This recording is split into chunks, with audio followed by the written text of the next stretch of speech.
Hi, it's Wasabi. Welcome back to the channel. We've got a battle on the Mountain Pass map, and it's Square Eyes from Big PP Clan again. Trying to talk normally, please.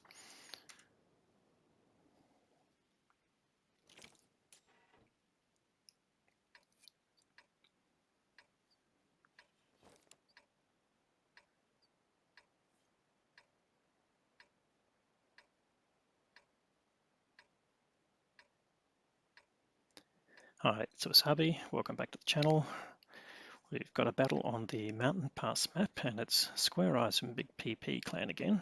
He's in the Tier 9 US light tank, the T49. It's got the top gun in it, which is the 155mm. And it fires HE shells at standard and heat round. That's premium. And you can see the, 152mm, not 155. So average damage 910 for the standard round, but only penetration of 76mm. And the premium round is 700 hit points of damage, but with an increased pen of 152. Both have got low shell velocities. Anyway, it's not heading to the bowl like light tanks normally do on this map, because the Tier 10 light tank there is the Sheridan with great view range, and we'll let him spot, and we'll actually help him with targets here. So I've already destroyed one tank. He gets a shot into the Pascuccis 4, who's already been hit once, but only does 127 damage, and that's the low pen to go through the armor. So you only get a portion of the hit points. Now he's lit the Sheridan there, but he didn't get lit himself, but he wasn't aimed at the time, and he's going to put a shot into him, and again only does pretty low damage there, which is interesting because the Sheridan's a pretty lightly armoured vehicle in itself. But that's what you get for the HE round. You really need to be flush on side, or alternatively, running around the back, circling the tank and trying to hit it from behind is your, best opportunity there with the standard round. Now we get spotted there, and a round came in from the Sheridan, but he's just biding his time. He's locked onto the Pascuccis 4, fires a shot there, doesn't go in, and he's taken a bit of damage as well.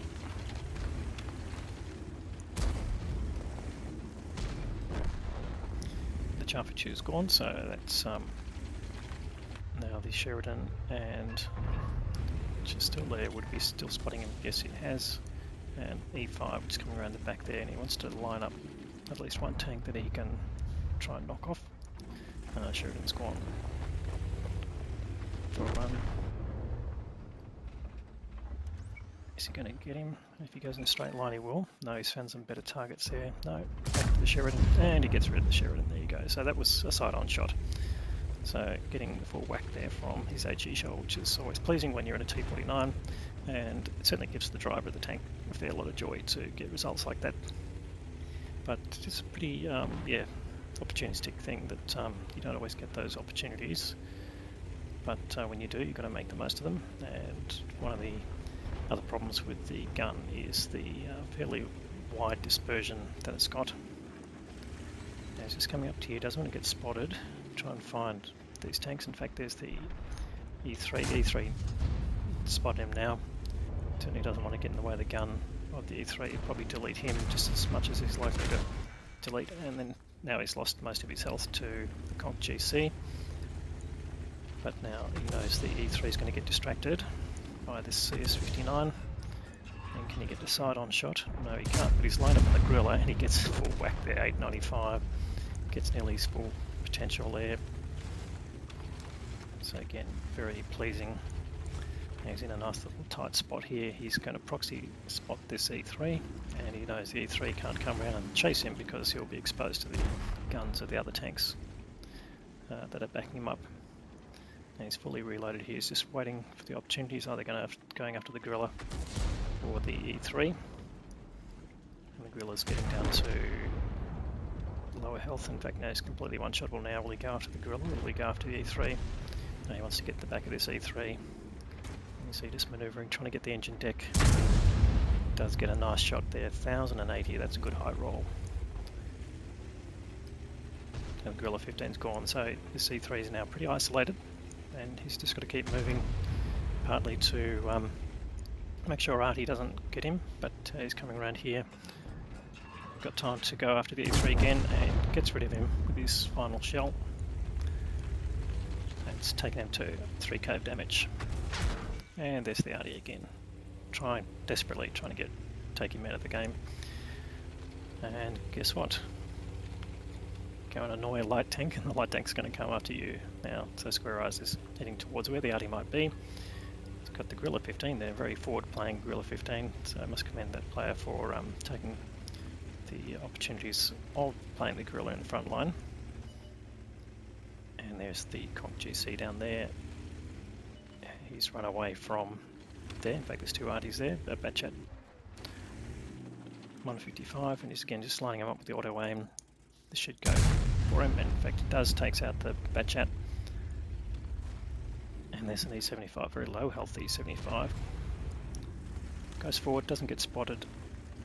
And there's an E100 down the bottom as well. And he's just waiting to reload before he takes the risk of coming further forward. And can he spot that E75 again? Yes, he can. Or in fact, there's another Artie down there. Goes for him instead.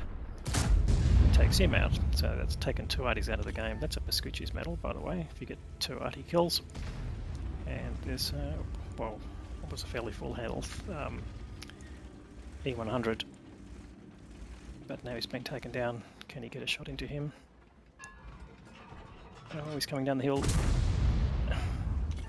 Can he stay up here and stay out of the way of the E100? Well, he just can, but not quite far enough away to avoid the gun of the E100. It has taken him out of the game. Nonetheless, his team's well in front. In fact, gone further in front again, so there's only 2 tanks left now, Conk GC and this E100. But Square Eyes has got over 4k damage, and he's just waiting now for the... Why didn't that IS-3 to kill the Conk GC? Well, he has now, and just get rid of the E100, and that will be the end of the game. So the 705A line him up, he probably can. And come into the back of an E100, that won't be a problem. And there he goes. So that is the end of the battle, but let's go and see how well he turned out as the bottom tier. So an ace tanker mastery badge there for Square Eyes. You've got a couple of interesting medals here. First of all, the Orliks medal. Destroy 2 or more enemy tanks or tank destroyers in a light tank in 1 battle, and they must be at least 1 tier higher. So that was the Sheridan and the E3, but tier 10s, and the Pascuccis I mentioned for getting kills of at least 2 SPGs. And yeah, a couple of the bottom medals there. So how did he compare to the team? Let's have a look. So 13 base experience, not quite double the rest of the team there, but certainly the highest rating there in his team. 851 experience there for the IS-3 too. It was there at the end, but only did 1475 damage. And Sheridan, who must have got some spotting damage there. On the other side, the enemy E3 got over 4,000 damage, but yeah, didn't end up with a lot of experience. The E133, so both all doing more than their own hit points, which is good. But obviously the rest of the team didn't do all that well. And yeah, tier 9 tank coming out on top there, which is, you know, pretty good performance there. So well done to Square Eyes for that. 11 shots fired, 7 hit, and 5 of those penetrated. Now, again, HE shells don't need to penetrate to do damage, but obviously to pen, you get the most damage in those shells. So some of the shots, yeah, didn't hit, and that's, yeah, it's got, as I mentioned, it's got a fairly wide dispersion. So if you don't allow it to aim in, your chances of hitting are pretty low. So it can be disappointing if you think you're going to hit most of your shots in that tank. Anyway, another great battle there from Square Eyes. So thanks for providing that content, and I hope you enjoyed. If you like this video, please give it a like. If you haven't subscribed, please consider subscribing. There will be more good content through the week, and thanks for watching.